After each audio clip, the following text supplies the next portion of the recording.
Hello everyone. Today I'm going to do another bread for you. This is a more traditional bread that we're going to do.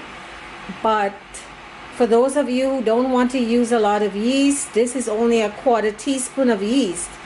The only thing about this bread is that you have to let it sit overnight. To proof, you have to let it sit for at least 8 hours, which it takes a longer time, but you really don't have to do anything. You make the dough and you put it in a cool place. You can leave it on your counter, you can put it in your oven, and when you get up the next day, you make the bread. So you have to figure out how you're going to do the hours. It is now 12:10 p.m. on Friday, the Friday before Christmas Day. By 7 o'clock, 8 o'clock tonight, Friday night, this is going to proof and I'm going to make my bread. So in other words, I'm going to be making my bread at night. You can do this the opposite. You can do this at 8 o'clock at night, make your dough, and then when you get up the next day, you make your bread. So I'm using brown spelt flour and white wheat flour. So I'm doing half and half. I'm doing 6 cups. So I have 3 cups of white wheat flour here, and I'm going to add 3 cups of the brown spelt. You can do whatever ratios you want. You can do 2 cups of white, 4 cups of brown. You can do 4 cups of brown, 2 cups of white. I am doing half and half.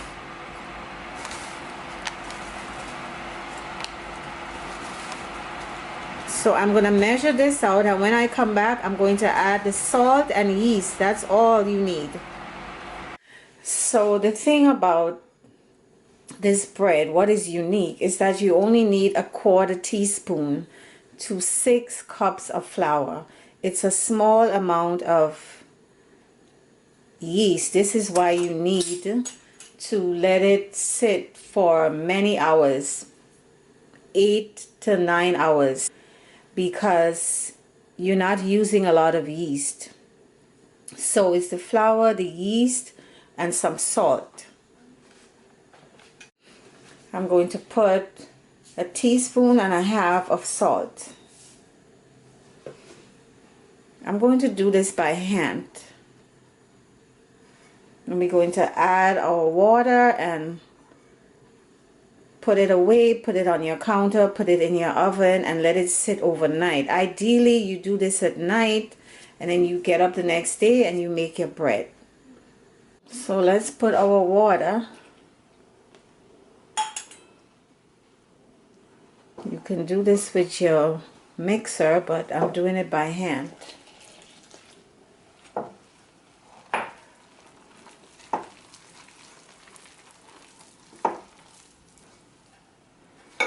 Going to add another half a cup. I have 2 cups here. I'm going to add a half a cup more.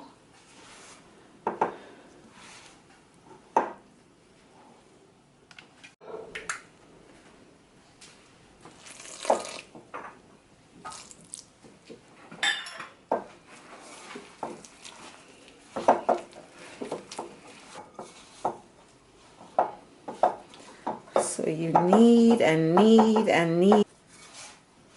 I'm going to do this for 5 minutes and then put it to rest. I'm going to come back. So I've been kneading this for 5 minutes, and you do the same thing if you're doing it in your mixer with the dough hook. So this is all, guys. And you put this, cover this with some plastic wrap and put it in your counter, on your counter overnight, or put it in your oven. I'm going to put this in my oven, and I'm going to take this out after 7 or 8 hours. I'm going to see what it looks like. If it's doubled in size, tripled in size, then I start making my bread. That is all you need. 6 cups of flour, quarter teaspoon of yeast, 2 1/4 cups of water. to make your homemade bread. So I'm gonna come back after many hours. As you can see, this has tripled, quadrupled in size, and you can see how this has fermented. You can see the bubbles, you can see the holes. I planned on doing this bread after 8 or 9 hours, but I got involved in other things, so it sat overnight. So after 8 hours, it did double in size, and then you can do it. But let's say you had the same situation and then you decided you could just leave it. You could just leave it until the next day. This now has been sitting here for 22 hours because it's now almost 11 the next day, and I started this, it was around 12:30 the day before. So what I'm saying is, if you don't want to use a lot of yeast, and it means that you would have to do this and let it ferment and let it stay like I said, at least 8 or 9 hours, and you could continue into the next day, 20 hours, 22 hours, but no more than 20 or 22 hours, because you see the bubbles are starting to form, and it means it's been fermented. It had enough time for the yeast to activate and for this to proof. So now you can go ahead and continue making the bread. So you see, it's gotten soft. So this is perfect if you don't want to use a lot of yeast, or you're concerned about using a lot of yeast. You use a 1/4 teaspoon of yeast. You could even use an 1/8 of yeast. It would do the job. So this is good. This is good. We're gonna start doing our bread. I'm going to put a bit of flour in my hands. Pick this up. See, so now I'm going to get my pan, my bread pan, and I'm going to do two loaves of bread, one in a pan, and I'm going to do one in my iron pot. So when I come back, I'm going to get this on the board and I'm going to cut it and continue with the process. So I have my dough on my board, and I'm going to use this iron pot here and a small pan, and make sure you oil your pan really well, because you don't want your bread to stick when it's time to take it out. So I'm going to cut this not in half, but like 1/4 and 3/4.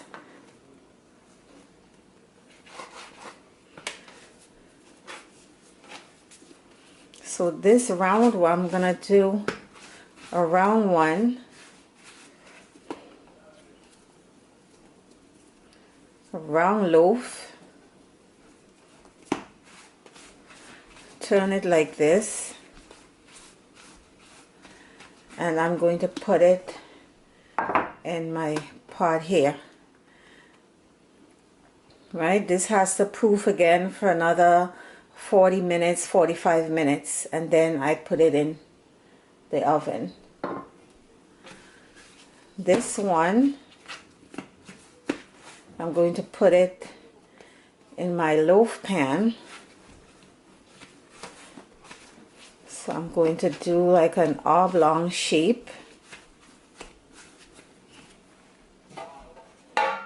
and just put it in here like this. That's it, guys.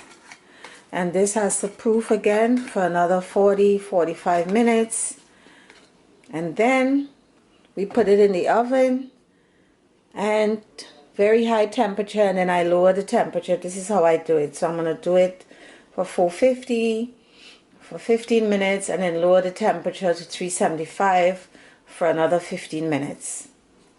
So when I come back, this is going to double in size again, and then we're going to put it in the oven to bake. So guys, you see, this has doubled in size. My oven has come up to temperature.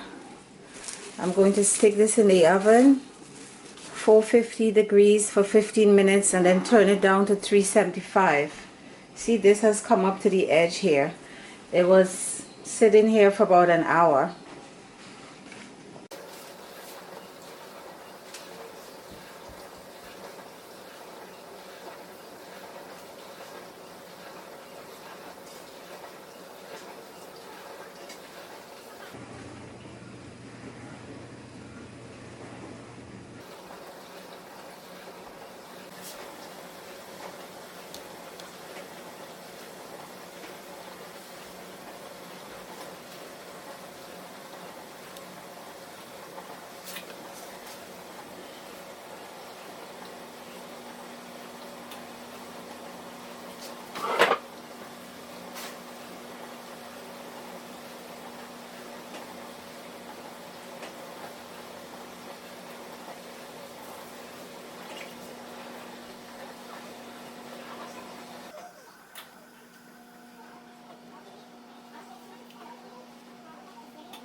So guys, my bread is out of the oven.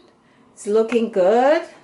I'm going to put it on the rack to cool. This came off very easily. It's looking good. Let me move this very hot iron pot. And I'm going to remove this.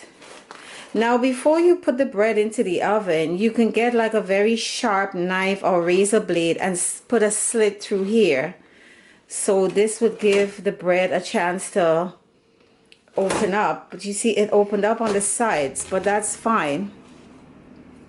So I'm going to remove this and put this to cool. I need this to cool at least 30-40 minutes. So let me remove this from the pan. And you have to grease your pan.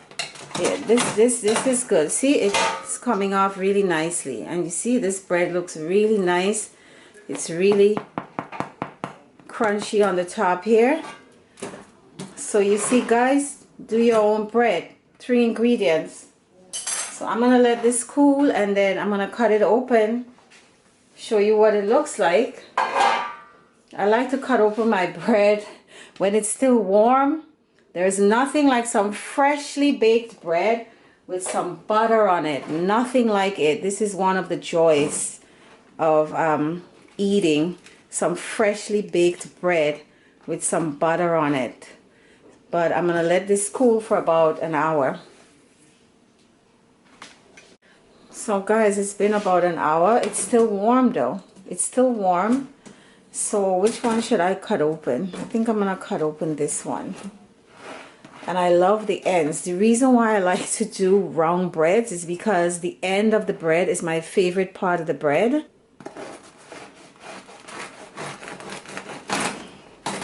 Look at this. Look at this, how beautiful this looks.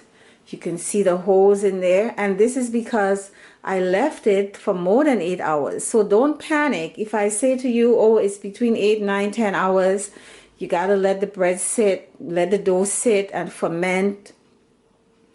If you didn't have time or you got busy like I did, don't panic. You just let it go. Let it go. If you can do it the next day, you do it the next day. Because this is what you're going to have. You see? Beautiful. See, look at this. Beautiful bread. So do this bread, guys. Make your own bread. You're going to be happy. It's going to be delicious. Take care and see you in the next video.